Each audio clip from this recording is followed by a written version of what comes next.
दोस्तों कैसी चल रही है आपकी जीवन।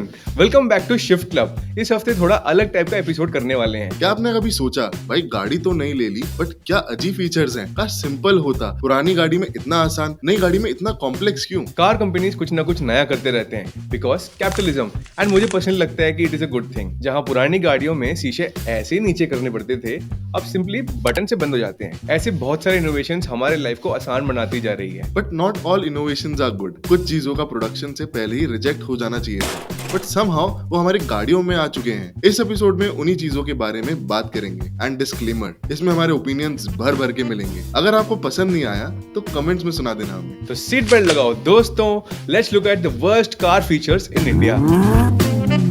हम सबको रोड ट्रिप्स पे जाना बहुत ज्यादा पसंद है। रोड ट्रिप्स को सक्सेसफुल बनाने के लिए 3 इंग्रेडिएंट्स जरूरी होते हैं: अच्छे दोस्त, अच्छे रोड्स और अच्छे गाने। अब सोचो आप क्रूज कर रहे हैं एक्सप्रेसवे या पहाड़ों पे, अब चाहिए अच्छा म्यूजिक। आपका फोन ब्लूटूथ से कनेक्टेड है बट यहाँ इंटरनेट नहीं है। आपका दोस्त बोलता है भाई मैंने गाने डाउनलोड करे हुए हैं, अपने फोन से लगाता हूँ। बट वेट, ब्लूटूथ पैर ही नहीं हो रही। इसको कहते हैं ब्लूटूथ लॉकआउट। आजकल के अधिकतर गाड़ियों में एक सेफ्टी फीचर गिना जाता है। कहते हैं ना 36 सेफ्टी फीचर, ये भी उनमें से एक है। अगर आपकी गाड़ी मूविंग है तो ब्लूटूथ पेयरिंग डिसेबल्ड होता है। कुछ गाड़ियों में चाहे आप रुक जाए, अगर आपकी गाड़ी में इंजन ऑन है तब भी पेयरिंग इज नॉट अलाउड। ये सब क्या अजीब गेट कीपिंग है। भाई सेफ्टी रूल्स कुछ अजीब ही है। बंदा फोन उठा सकता है, गाने चला सकता है, रेडियो सुन सकता है, बट ना जी, दूसरे का फोन पैर करना अलाउड नहीं है। मैन्युफैक्चरर्स को लगता है पैसेंजर्स एग्जिस्ट ही नहीं करते, या करते हैं तो सबको गाड़ी चलाने में ध्यान लगानी चाहिए।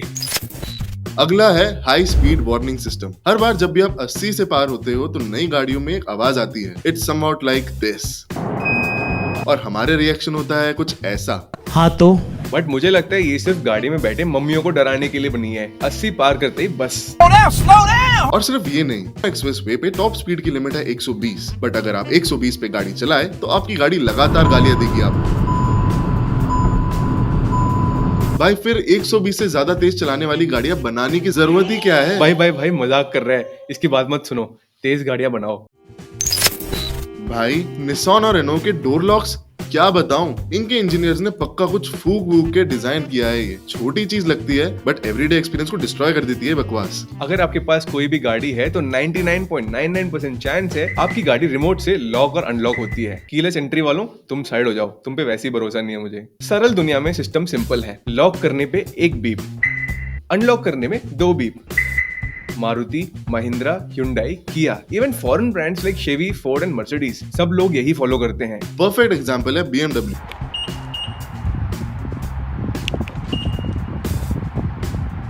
बट कुछ कंपनीज का दिमाग बिल्कुल उल्टा चलता है। ये निसान और रेनॉल्ट का क्या ड्रामा है। बीप सिस्टम भी उल्टा, single beep for unlock, double beep for lock. भाई ऐसे कंफ्यूजन में तो गिव अप कर दूं मैं। उनकी की डिजाइन बिल्कुल ऑपोजिट है। देखो नॉर्मल कीज के पैटर्न, लॉक बटन ऊपर, अनलॉक बटन नीचे, लॉक ऊपर, अनलॉक नीचे। ह्युंडई, मर्सिडीज, किया, टोयोटा, इवन MG भी सेम पैटर्न फॉलो करती है। बट निसान ना ना ना ना ना। टॉप मॉडल्स में तो ठीक है, बट लोअर वेरिएंट में आपको पनिशमेंट मिलेगा। नीचे लॉक बटन, ऊपर अनलॉक बटन। मॉल के पार्किंग में लॉक करने के बाद 10 मिनट तक कंफर्म करते रहोगे कि गाड़ी लॉक है या नहीं। Anxiety level 100। की दबाओ, फिर सोचो लॉक हुआ या अनलॉक, फिर दोबारा दबाओ, फिर कंफ्यूजन। The vicious cycle.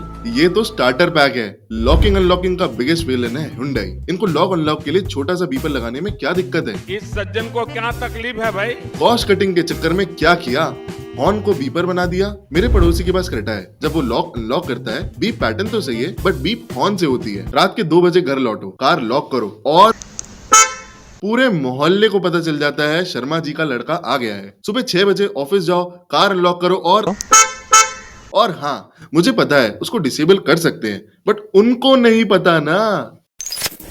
दोस्तों अब आते हैं अगले फीचर में, जो सिर्फ अनोइंग नहीं बल्कि डेंजरस भी हो सकता है। ये किस इंजीनियरिंग जीनियस ने सोचा, चलो हैंड ब्रेक को बटन बना देते हैं। ट्रेडिशनल हैंड ब्रेक में क्या कमी थी भाई? एग्जैक्टली। पुराने जमाने में ना हैंड ब्रेक लगाने का एक्सपीरियंस ही कुछ और था। गाड़ी रोक के लिवर खींचना, क्लिक की आवाज, सेटिस्फैक्शन लेवल 100%। अब क्या, एक छोटा सा बटन दबाओ और कुछ फील ही नहीं होता। ड्राइविंग एक्सपीरियंस से इमोशन खत्म कर दिया इन्होंने। और पार्किंग में कितना कन्वीनियंट था। Hand brake up, gear neutral, keys निकालो और निकल लो। अब क्या है, बटन दबाओ, वेट करो, लाइट चेक करो कि कि ऑन हुई है या नहीं, फिर भी टेंशन रहता है कि भाई ब्रेक लगी है या नहीं। और एक और प्रॉब्लम, जब गाड़ी सर्विस में जाती है मैकेनिक को भी समझ नहीं आता ब्रेक ऑन है या नहीं। कितनी बार गाड़ी रोल हो जाती है वर्कशॉप में। रिस्क फैक्टर 100x हो गया है इसका। और मानो आप 100 की स्पीड में अपनी नई वरना भगा रहे हैं एंड आपके साथ कोई बच्चा बैठा हुआ है, गलती से अगर वो बटन दबा दें तो आपको पता भी नहीं लगेगा कि कब टोक्यो ड्रिफ्ट हो गया।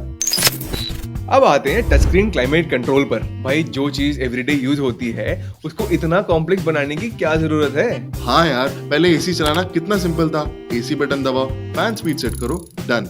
अब क्या है, स्क्रीन ऑन करो, मेन्यू ढूंढो, सेटिंग्स में जाओ, टेम्परेचर टैप करो, इंक्रीज डिक्रीज करो। बाय दैट टाइम गर्मी से मर चुका हुआ इंसान। ड्राइविंग करते टाइम ये टच स्क्रीन यूज करना कितना डेंजरस हो सकता है। फिजिकल बटन में आपको देखने की जरूरत नहीं होती, फील से पता चल जाता है कि कौन सा बटन कहाँ है। अब टच स्क्रीन में आपको देखना पड़ता है, रोड से नजर हटाना पड़ता है एंड बूम, एक्सीडेंट का रिस्क बढ़ जाती है। मैन्युफैक्चरर्स कहते हैं मॉडर्न लुक, फ्यूचरिस्टिक फील। भाई एसी चलाने के लिए रॉकेट साइंस क्यों चाहिए? सिंपल डायल दे दो, जिंदगी आसान रखो। आगे बढ़ते हैं। इलेक्ट्रॉनिक स्टार्ट स्टॉप सिस्टम, इससे बड़ा टाइम वेस्ट मॉडर्न कार्स में है ही नहीं। ट्रैफिक सिग्नल पे रुकना, इंजन बंद होना, ग्रीन होना, इंजन रीस्टार्ट होना। कितनी बार लगता है कि गाड़ी स्टॉल हो गई। हार्ट अटैक मूवमेंट होता है हर बार। फ्यूल बचाने के लिए बनाया गया ये फीचर, बट ये बैटरी पर एक्स्ट्रा लोड, स्टार्टर मोटर का एक्स्ट्रा वेयर एंड टेयर और ड्राइवर का हाई ब्लड प्रेशर करवाने के अलावा कुछ नहीं करता ये। और एसी परफॉर्मेंस भी इफेक्ट होता है जब इंजन बंद होता है। दिल्ली की गर्मी में 2 मिनट के लिए एसी बंद हो जाए तो हालत खराब हो जाती है। ये फीचर डिसेबल करने के लिए हर बार बटन दबाना पड़ता है। क्यों भाई, डिफॉल्ट ऑफ क्यों नहीं रख सकते? अगर आपकी गाड़ी में ये फीचर है और आपने डिसेबल किया है तो कमेंट्स में जरूर बताना। Next up, rain sensing wipers. Sounds cool in theory, reality में टोटल डिसअपॉइंटमेंट। ऑटोमेटिक वाइपर्स का कंसेप्ट अच्छा है, लेकिन एग्जीक्यूशन कितना बेकार है। कभी बारिश तेज हो रही है एंड वाइपर्स स्लो चल रहे हैं, कभी सिर्फ थोड़ी सी बूंदों में वाइपर्स पागल हो रहे हैं। मॉर्निंग ड्यू हो या धूप में कार वॉश के बाद थोड़ा सा पानी, सेंसर कंफ्यूज हो जाते हैं। मैनुअल वाइपर्स में एटलीस्ट कंट्रोल हमारे हाथ में रहता है। 1 क्लिक, 2 क्लिक, 3 क्लिक, बस हो गया। ये टेक्नोलॉजी कितनी बेसिक है, फिर भी काम ठीक से नहीं करती। भाई अगर परफेक्ट नहीं कर सकते तो फीचर हटा दो ना गाड़ी से। Last but not the least, flush door handles. Instagram पे कूल दिखते हैं बट रियल लाइफ में प्योर टॉर्चर। ओ भाई, टेस्ला ने ट्रेंड स्टार्ट कर दिया, अब हर कंपनी कॉपी कर रहे हैं उनको। क्या फायदा? 0.001% बेटर एरोडायनामिक्स। विंटर में जम जाते हैं, रेनी सीजन में प्रॉपर्ली डिप्लॉय नहीं होते और नॉर्मल यूज में भी एक्स्ट्रा स्टेप ऐड करते हैं डोर खोलने में। नए बंदे को एक्सप्लेन करना पड़ता है कि भाई इसको कैसे खोलते हैं, इतना कॉम्प्लेक्स क्यों बनाना है इसको। और इमरजेंसी में गॉड फॉरबिड अगर एक्सीडेंट हो जाए तब क्या होगा? Normal door handles at least grab करते हुए खोल तो सकते हैं। इन फैंसी हैंडल्स का इलेक्ट्रॉनिक्स फेल हो गया तो ट्रैप्ड हो जाओगे। कार कंपनीज इनोवेशन के नाम पे कुछ भी कर रही हैं, कस्टमर एक्सपीरियंस के ध्यान रखे बिना। सिंपल चीजों को कॉम्प्लेक्स बना दिया है एंड उस पर प्रीमियम चार्ज भी कर रहे हैं। एग्जैक्टली, इनोवेशन होना चाहिए पर प्रैक्टिकल भी तो होना चाहिए। ये फीचर सिर्फ ब्रोशर में अच्छे लगते हैं, डेली यूज में टोटल फ्रस्ट्रेशन। अगर आपके पास भी कोई फ्रस्ट्रेटिंग फीचर है जो हमने मिस कर दिया तो कमेंट्स में जरूर बताना। और हाँ, अगर आप कार कंपनीज के एग्जीक्यूटिव्स हैं और ये सुन रहे हैं तो please stop this madness. Basic functionalities को कॉम्प्लेक्स मत बनाओ, ड्राइविंग एक्सपीरियंस को इंप्रूव करो, ना कि complicate. That's it for this episode. Next week we'll be back with something more exciting. तब तक के लिए drive safe, avoid road rage और अपनी गाड़ी के साथ थोड़ा सा एडजस्ट कर लेना। एंड अगर आपको कंटेंट पसंद आया तो consider subscribing to shift club.